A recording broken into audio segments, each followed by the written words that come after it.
Hi my country people, the tori wey I bring una today na about our popular singer and songwriter Oluwatobiloba Daniel Anidugbe, wey everybody know as Kiss Daniel.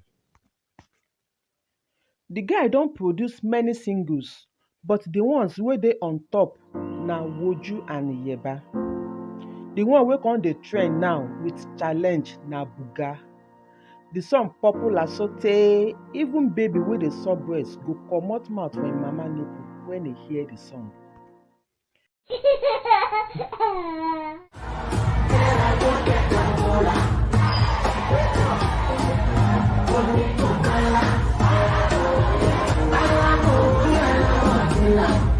And 3 days ago, one of Kiss Daniel's female fans for Instagram accuse am say the guy na akagom. E get paradise for hand. E no dey help people. In short, the guy dey stingy.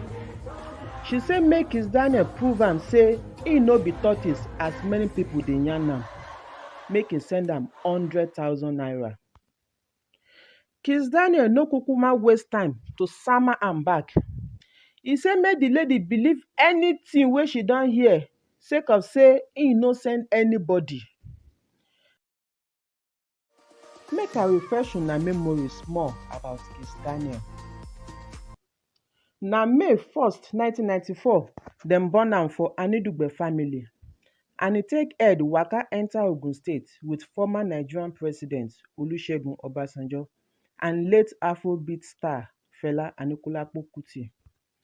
Im papa na lecturer for Oshiele, Abeokuta before e come kpain for 2015.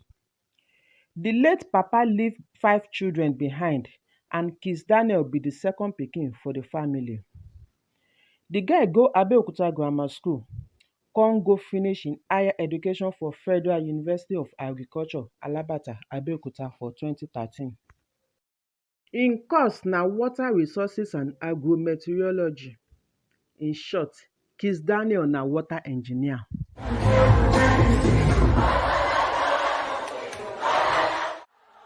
How dat one come take relate with music? Abeg, if you ask me, na who I go ask? After e don drag matter with G Worldwide, im former label, the guy come go Buga go launch im personal label wey e call Flyboy Inc. E release im third follow-up single wey e title Laye for May 2015.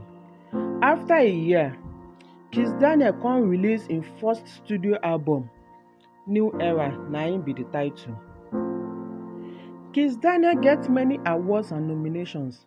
Some of them be City People Awards 2015 and 2016, the Future Awards Africa 2017, Nigeria Entertainment Awards 2017, MTV African Music Awards 2017, the Eddies 2018.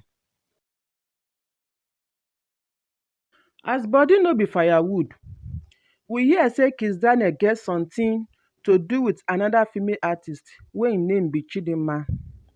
Last, no be from my mouth you hear say im get children from different baby mamas.